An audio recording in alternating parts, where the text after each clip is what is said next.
Okay, so now to get into the Anna Gibbs piece. So we're doing sympathy, synchrony, and mimetic communication. I'm going to start reading the quotes. Contagion is everywhere in the contemporary world. It leaps from body to body, sweeping through mediatized populations at the speed of a bushfire. No longer confined to local outbreaks of infectious disease or even of hysteria, contagious epidemics now potentially occur on a global scale, and, thanks to electronic media, with incredible rapidity.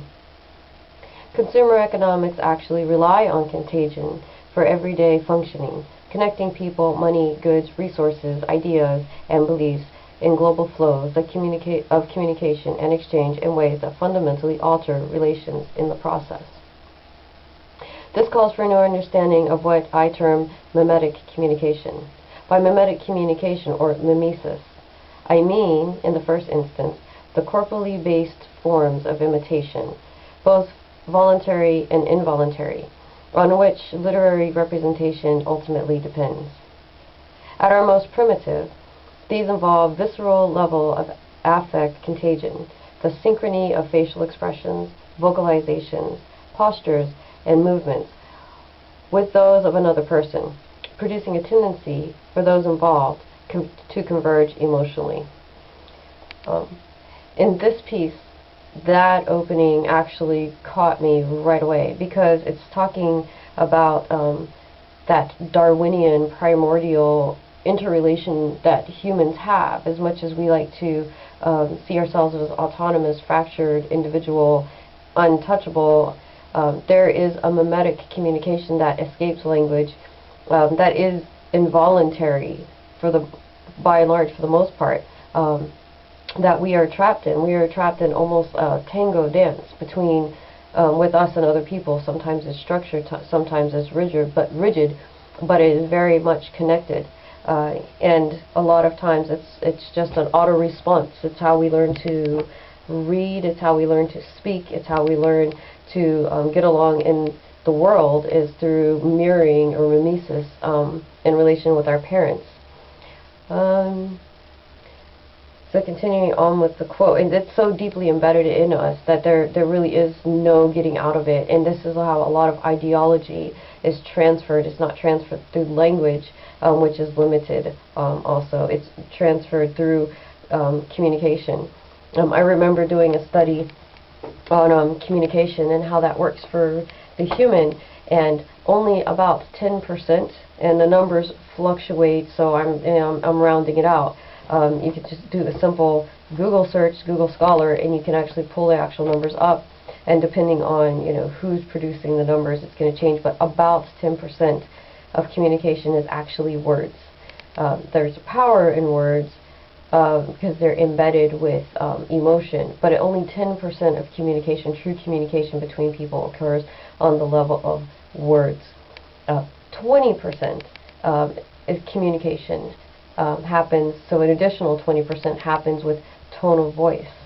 And the rest, 70-ish%, like I said, I'm rounding it up. Sometimes it'll be 10, 10, and like 80, and sometimes it'll be like 10, 15, and 75. But the important part is not the numbers, it's the quantity, not the actual numbers. I mean, numbers are important, but the quantity of communication that happens through body language is the majority of communication. And that depends on mimesis. When you're with somebody, if they smile or they laugh, if they lean towards you and you lean back towards them, if they nod and you're in communication, you're listening to the words and you're in tune with their tone of voice, if those two things are together, you will start to mirror, unaware, their body language. And if you go out into this, just go out to a bar or a pub or a restaurant, and you see the way people engage when the waitress comes over, if she's made a good connection with those people, they will be mimicking each other, and their body language will be speaking higher volumes. And there's times when somebody will be talking to you, and the words don't match up with the tone of voice, don't match up with their body language, and you can feel something's off, no matter what words they use.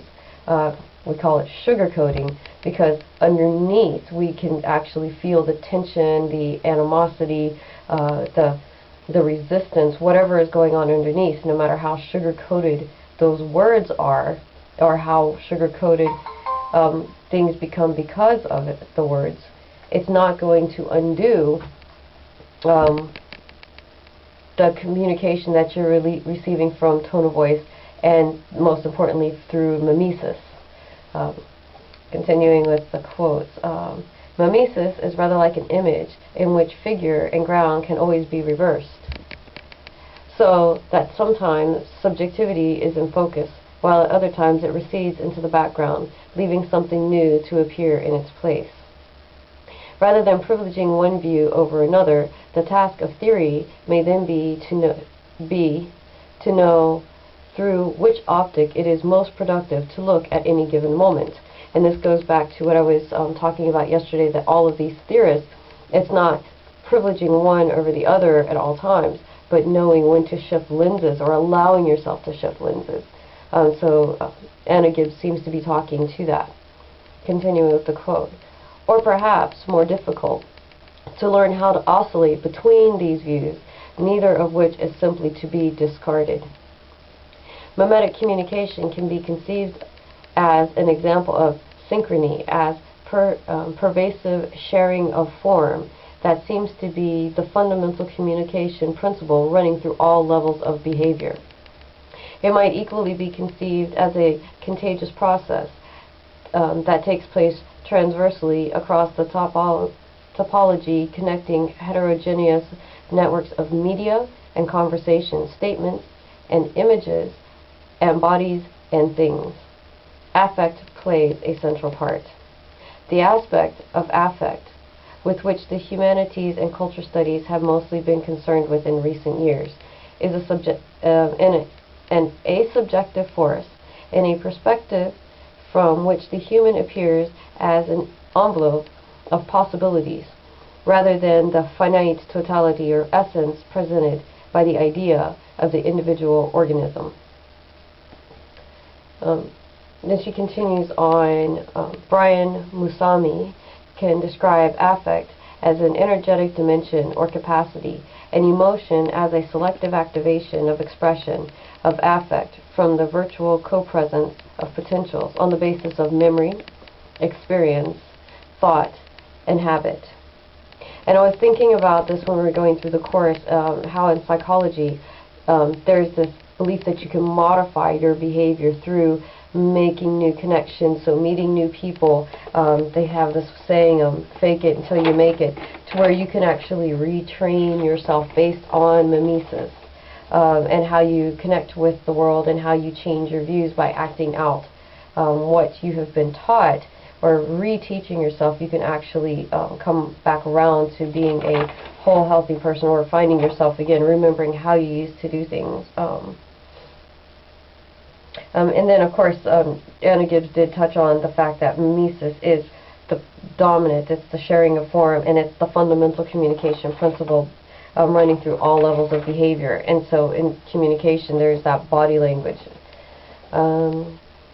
Affect, understand, quoting, affect, understand it as intricately involved in the human autonomic system and engaging with energetic dimensions that impels or inhibits the body's capacity for action. Or mimetic communication in the cognitive sciences names an ensemble of modes in a hierarchy of sophistication.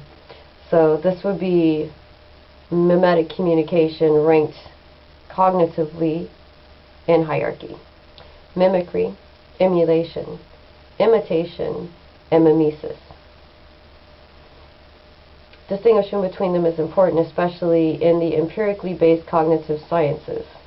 Often these distinctions become one more expression of a certain platonically derived Western ambivalence about mimesis as a form of copying, giving rise to the fake or second rate, which therefore wants to see mimesis as essentially the preserve of children, primitive people, and animals. Theodore Adorno refers to it as the repressed of the Enlightenment. Affect is a powerful vector in all of them, and taken together and considered as a phenomenon apart from the philosophical prejudice, there may open the way to a new etymology of affect that sees continuities between things that were once held to be discrete, and discontinuity and difference where there was sameness. Thinking of theories of mimesis, or rethinking theories of mimesis and practices associated with them, as in the magic, as Adorno foresaw, may have greater purchase in contemporary Western societies than is usually realized. The most far-reaching analysis of mimesis on both natural and cultural phenomenon in Western thought has failed to productively be taken up because it lacks empirical or scientific justification. And that kind of goes back to the Aristotelian inheritance we were talking about in my last set of tapes. And Gibbs goes on to assert that mimicry is both natural and both nature and culture, and nature that culture uses to create a second nature. And we were talking about nature, naturing, and nature that is natured, and this re-emerges again.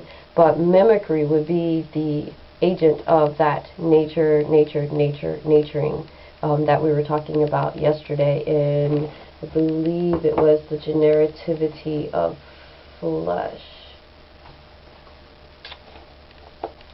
The acceptance of parents as appropriate models is the example that Gibbs gives for imitation, is certainly based on biological patterns. And then the culture elaborates on that by inventing school, teachers, and psychoanalysts. And although culture is predicated on certain biological capacities, it seems clear that the biological body marks a constraining rather than a determining influence on the nature of human. In part by virtue of constraint, it also actively enables certain kinds of development. And I'm going to take a little break there and talk a little bit about ideology. If you think of determinism and how Marx believed that you are born into a certain social economic, and there's a long line of theorists who hold to this, that you're born into a long line, into a social economic position. And based on that, as soon as they find out you're boy or girl, things change, things are set in motion to where you begin to be created as an individual. And this comes from your parents. They are the appropriate model, and they teach you the way to exist in society, and everything around you is reinforced. The grandparents reinforce these ideologies, and the neighborhood does, and then you go to school, and the teachers do, so all the authority figures do, but so do your peers, and peers are never really considered as an authority figure, but I would argue that they very much are, because they hold the power of inclusion or not, which as pack beings, that's very important to us. Our security, we're kind of hardwired still that our security is dependent on alignment, and there's been scientific studies that show that whenever a human being does not have that connection, they don't grow as healthy, and at times babies who are deprived of touch and affection actually can die. So in this way, this kind of speaks to that where we are created and determined by our environment, and there's no escaping it. That ideology has a hold on us, and it has created a hierarchical society to where everybody has a place, everybody has a function, and there's no escaping ideology, because if you want to move laterally, and there's only lateral moves when you really get down to it, you can prepare yourself, retrain yourself, realign yourself with people to model yourself after, and you can change and go into a different position in society. But there is no really escaping society and still being a part of society. So the individual can exist within society in this honeycomb beehive environment. And I think she's really speaking to that and the power of mimicry, both as nature and culture, that we are engaged in a relationship where we create a culture that creates us, and we pass this on. And as we grow and change, there's this exchange between us and the culture we've created that is governed by ideology, ruling ideologies that help us coexist.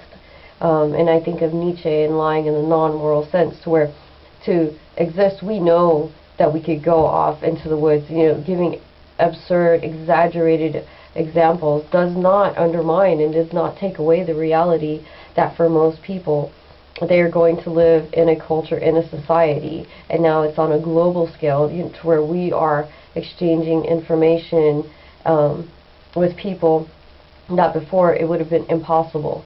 And a lot of it happens through mimesis. It's not just words, but there's movies. We have movies that we watch, for example, that carry the ideology, and we're fascinated by these things because they're so different, but there's these common grounds that are still there that allow us to relate to these movies, and the words will be there, but you have the body language and you have the tone of voices that imparts meaning into those just symbols of words.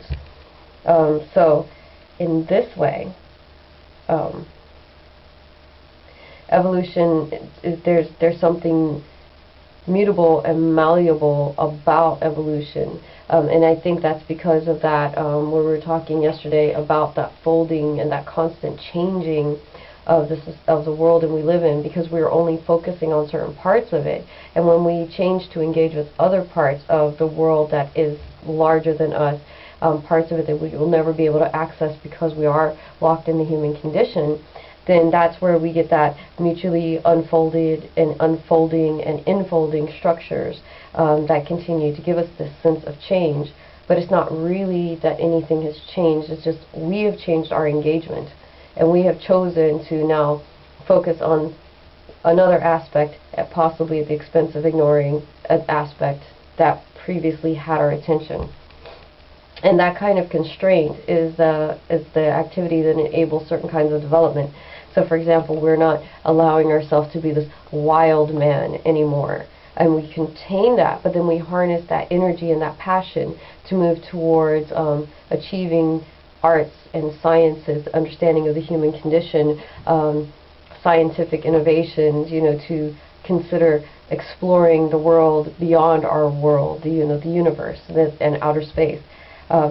So that kind of constraint, which is considered in part a virtue. Too much of anything out of balance is never a good thing, but a certain amount of constraint does enable us as a group to actually move forward and do more than the individual could do on one's own. Okay, so let me continue reading.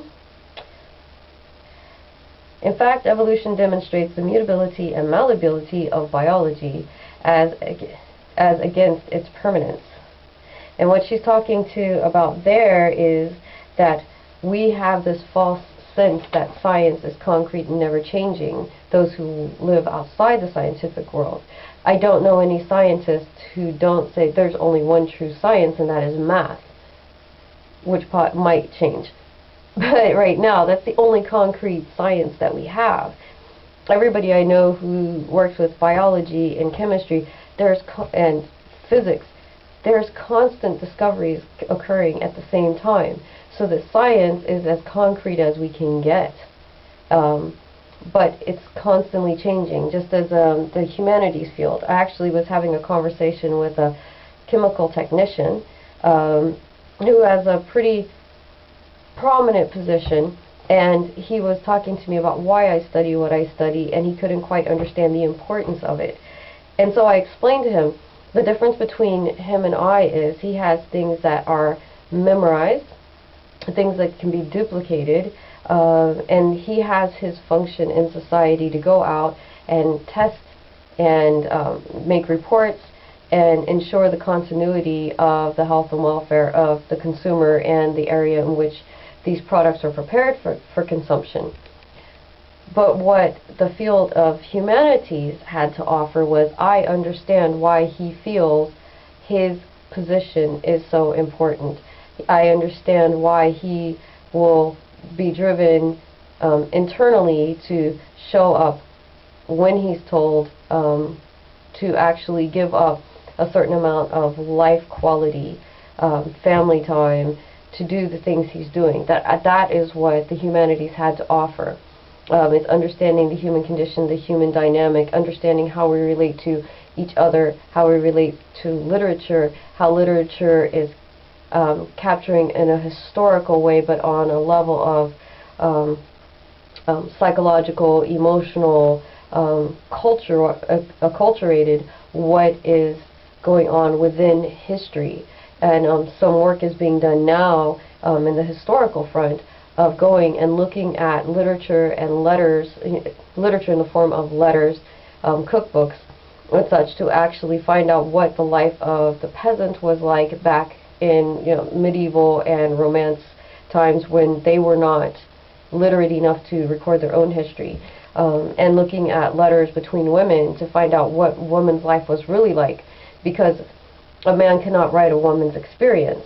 So going and looking at those things, and that is what we had to offer as the humanities, is understanding the human dynamic and understanding what it means to struggle in each one of these areas. That was what we sought to understand, and that was actually a really important component to the scientific world, and which in the end he agreed. But at first he just had no clue, and I told him, well, I understand as much now about your field as you understand about mine, and it's just enough to understand it, appreciate it, and let you do your part. And then he thought that was pretty funny. So I also had another person that I've spoken to before who works in the field of humanities as far as United Nations kind of activity, non-governmental organizations, who thought that the humanities had something to offer businesses and politicians and agencies that were out for